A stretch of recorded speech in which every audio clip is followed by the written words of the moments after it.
عليكم ورحمة الله وبركاته. 4 مباريات من نار. اللعب على البطولة بدأت بحرس الحدود وبيراميدز اللي مصمم على الدوري السنة دي.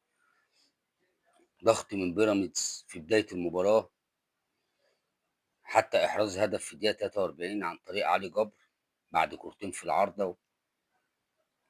وبيراميدز أهدر أكتر من فرصة الشوط الثاني،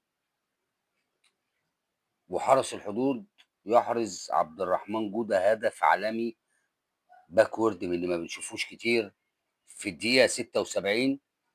ولكن مايلي الدبابة البشرية بتاع بيراميدز يخلص المباراة في غفلة من محمد فاروق، ياخد الكرة منه ويحط وش رجله على الأرض علشان يحصد 3 نقاط، يحافظ على الصدارة وعلى فرق النقاط بينه وبين النادي الأهلي اللي لاعب بتروجيت. وحمى البداية مع النادي الأهلي أول ما نزل خطب بتروجيت وسام أبو علي في الدقيقة 10، ثم هدف تاني عن طريق السولية اللي لسه راجع وقدر يحرز هدف في ربع ساعة 2-0، ثم هدف في اخر 5 دقائق بقى، هدف لرشاد متولي من ضربة جزاء، ثم هدف التعادل. يتعادل بتروجيت المجتهد والمباراة تمشي 2-2. الشوط الثاني ربع ساعة 2-2 حتى الدقيقة 61. جرادي شار قدر ينزل يخلص المباراة، عرضية حط بطن رجله في المقص، خلص المباراة للنادي الأهلي. بس النادي الأهلي مش أحسن حاجة، بداية من مدرب جديد كابتن عماد النحاس ونزل ضاغط. بس بتروجيت عمل مباراة أكثر من رائعة. ثم المباراة الثالثة كانت النهاردة سيراميكا والبنك الأهلي.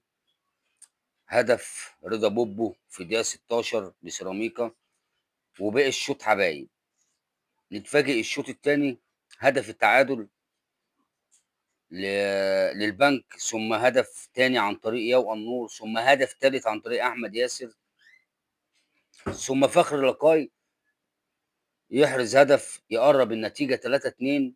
وقلنا راحة للتعادل 3-3، ولكن احمد مدبولي بمجهود فردي من نص الملعب راح 1 على 1، خد رجب نبيل قطم وراح حاطط وش رجله الشمال، قتل المباراه 4-2 علشان البنك يحصد 3 نقاط يبعدوه عن سيراميكا اللي لو كان كسب كان تخطى البنك، لكن كده بعدوا عن سيراميكا ب4 بونت.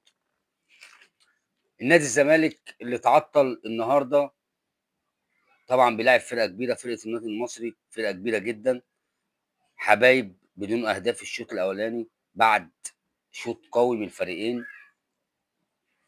والشوط الثاني ناصر منسي يحرز هدف، ناصر الاسطوره يحرز هدف مجهود فردي كان هيبقى هدف عالمي ولكن اتلغى.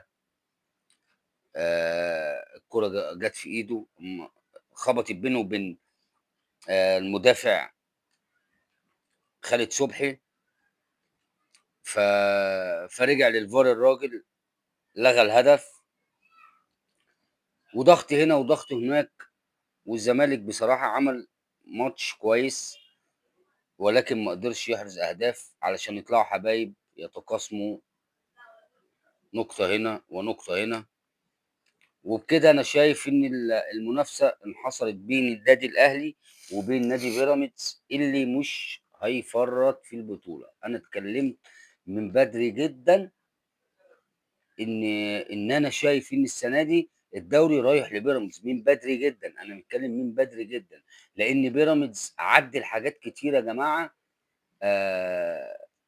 في الفرقة علشان يبقى فريق بطولة.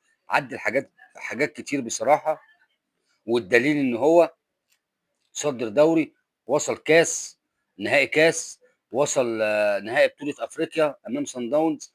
فبيراميدز السنة دي بصراحة حاجة روعة، ونتمنى له التوفيق ويقدر يحصد على الاقل بطولتين.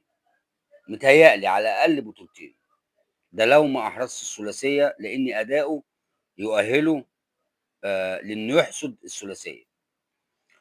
وبكده خلصنا الاسبوع الثالث من 8 اسابيع، ومتبقي 5 اسابيع، وهنشوف الدوري رايح فين، نادي بيراميدز ولا نادي الاهلي.